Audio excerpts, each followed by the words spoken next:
ಇನ್ನು ರಾಜ್ಯದಲ್ಲಿ ಬಿರು ಬಿಸಿಲಿನ ತಾಪಕ್ಕೆ ಮತ್ತೊಂದು ಸಾವಾಗಿದೆ. ಅಂಡ್ ಈ ಬಾರಿ ರಾಯಚೂರಿನ ಹುಸೇನಪ್ಪ ಮಡಿವಾಳ್ ಸಾವನ್ನಪ್ಪಿರುವಂಥದ್ದು. ತೀವ್ರ ಸೂರ್ಯನ ಶಾಖಕ್ಕೆ ಇವರು ಸಾವನ್ನಪ್ಪಿದ್ದಾರೆ. ರಾಯಚೂರಲ್ಲಿ ಇವತ್ತಿನ ತಾಪಮಾನ 44 ಡಿಗ್ರಿ ಸೆಲ್ಸಿಯಸ್.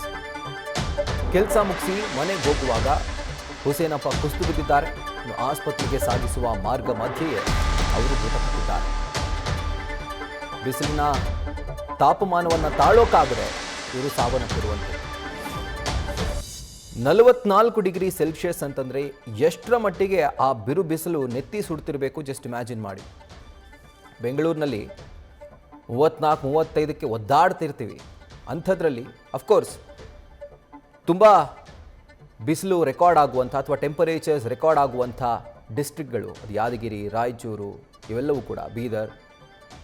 ಬಟ್ ಇಲ್ಲೂ ಕೂಡ ಕೆಲವೊಂದಷ್ಟು ಮುಂಜಾಗ್ರತಾ ಕ್ರಮವನ್ನು ವಹಿಸಬೇಕು ಅಂತ ಹೇಳಿ ರಾಜ್ಯ ಆರೋಗ್ಯ ಇಲಾಖೆ ಒಂದು ಎಚ್ಚರಿಕೆಯನ್ನು ಕೊಟ್ಟಿದೆ, ಒಂದು ಸೂಚನೆಯನ್ನು ಕೊಟ್ಟಿದೆ. ಆದರೂ ಆ ಹೀಟ್ ಸ್ಟ್ರೋಕ್ ಅನ್ನುವಂಥದ್ದು ಅಷ್ಟು ಪರಿಪ್ರಮಾಣದಲ್ಲಿದೆ.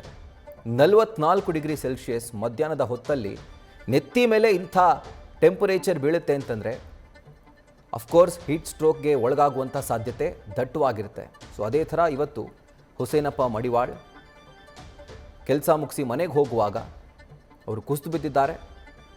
ಕುಸಿದು ಬಿದ್ದಂಥ ಇವರನ್ನು ಆಸ್ಪತ್ರೆಗೆ ಸಾಗಿಸುವಂಥ ಮಾರ್ಗ ಮಧ್ಯೆನೇ ಅವರು ಸಾವನ್ನಪ್ಪಿರುವಂಥದ್ದು. ಇದರ ಕುರಿತಾಗಿ ಡೀಟೇಲ್ಸನ್ನು ಕೊಡ್ತಾ ಹೋಗ್ತಾರೆ ನಮ್ಮ ರಾಯಚೂರಿನ ಕರೆಸ್ಪಾಂಡೆಂಟ್ ಶ್ರೀಕಾಂತ್ ಸಾವೂರು. ಶ್ರೀಕಾಂತ್, ಈಗ ರಾಯಚೂರು ಬಿಸಿಲನಾಡು ಅಂತ ಕರಿತೀವಿ, ಆದರೆ ಇಷ್ಟು ಪರಿಪ್ರಮಾಣದಲ್ಲಿ ಬಿಸಿಲನ್ನು ಜನ ತಡ್ಕೊಳ್ಳೋಕೆ ಸಾಧ್ಯ ಇಲ್ಲ. ಅಫ್ಕೋರ್ಸ್ ಆರೋಗ್ಯ ಇಲಾಖೆ ಕೂಡ ಕೆಲವೊಂದಷ್ಟು ಮಾರ್ಗಸೂಚಿಯನ್ನು ಹೊರಡಿಸಿದೆ. ಬಟ್ ಜನ ಎಷ್ಟರ ಮಟ್ಟಿಗೆ ಫಾಲೋ ಮಾಡ್ತಿದ್ದಾರೆ ಅನ್ನುವಂಥದ್ದೇ ಪ್ರಶ್ನೆ. ನಿಜವಾಗ್ಲೂ ರಾಹುಲ್, ರಾಯಚೂರು ಜಿಲ್ಲೆಯಲ್ಲಿ ಬಿಸಿಲಿನ ಪ್ರಮಾಣ ಯಾವ ರೀತಿಯಾಗಿ ಆಗ್ತಾ ಇದೆ ಅಂತಂದ್ರೆ ಆಚೆ ಹೋಗೋಕ್ಕೂ ಆಗ್ತಾ ಇಲ್ಲ. ಬೆಳಿಗ್ಗೆ 8 ಗಂಟೆಯಿಂದನೇ ಬಿಸಿಲು ಸ್ಟಾರ್ಟ್ ಆಗಿದ್ದು ರಾತ್ರಿ 8 ಗಂಟೆವರೆಗೂ ಆ ಒಂದು ಬಿಸಿಲಿನ ಹ್ಯುಮಿಡಿಟಿ ಅಂತೀವಲ್ಲ, ಆ ಒಂದು ಶಾಖ 8 ಗಂಟೆವರೆಗೂ ಇರುತ್ತೆ.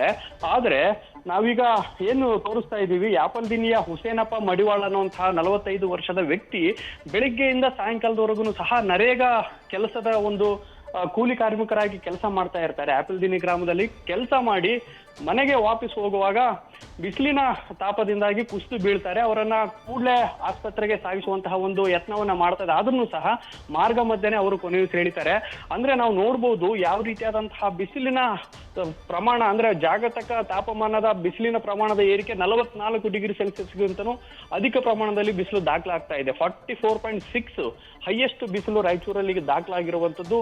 ಇನ್ನು ಏನೋ ಇವರು ವೆದರ್ ಫಾರ್ಕಾಸ್ಟ್ ಅವರು ಹೇಳ್ತಾ ಇರುವಂತ ಪ್ರಕಾರ ಇನ್ನು 46 ಡಿಗ್ರಿ ಸೆಲ್ಸಿಯಸ್ ವರೆಗೂ ಸಹ ಶಾಖ ಜಾಸ್ತಿ ಆಗ್ಬಹುದು ಅಂತ. ನಮ್ಮಲ್ಲಿ RTPS ಮತ್ತು YTPS ಗಳಿದಾವೆ, ಶಾಖೋತ್ಪನ್ನ ವಿದ್ಯುತ್ ಕೇಂದ್ರಗಳು.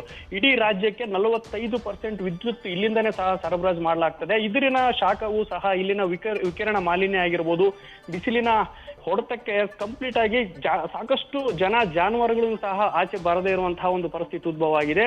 ಇಲ್ಲಿ ಜಿಲ್ಲಾಡಳಿತ ಅಫ್ಕೋರ್ಸ್ ಇದಕ್ಕೆ ಮ್ಯಾಂಡೇಟರಿ ಮಾಡಿದ್ದಾರೆ. 1 ಗಂಟೆಯಿಂದ 3 ಗಂಟೆವರೆಗೂ ಯಾರು ಆಚೆ ಬರಬಾರ್ದು, ಬಿಸಿಲಿನ ಇದರಿಂದ ತಪ್ಪಿಸ್ಕೊಳ್ಬೇಕು, ಹೆಲ್ಮೆಟ್ ಧರಿಸಬೇಕು. ಬೈಕ್ ಮೇಲೆ ಹೋಗುವಂತವ್ರು ರಾಯಚೂರಲ್ಲಿ ಯಾರು ಹೆಲ್ಮೆಟ್ ಹಾಕಲ್ಲ, ಹೆಲ್ಮೆಟ್ ಹಾಕ್ಬೇಕು ಕಂಪಲ್ಸರಿ ಅನ್ನುವಂತ ಒಂದು ಕಡ್ಡಾಯ ಮಾರ್ಗಸೂಚಿಗಳನ್ನ ಹೊರಡಿಸಿದ್ರು ಸಹ ಇಲ್ಲಿ ಯಾರು ಪಾಲನೆ ಮಾಡ್ಲಾಗ್ತಾ ಇಲ್ಲ.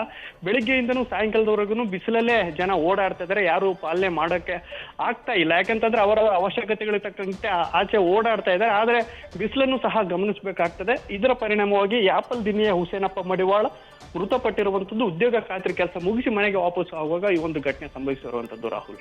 Right Srikanth, thank you ಡೀಟೇಲ್ಸ್ಗೆ.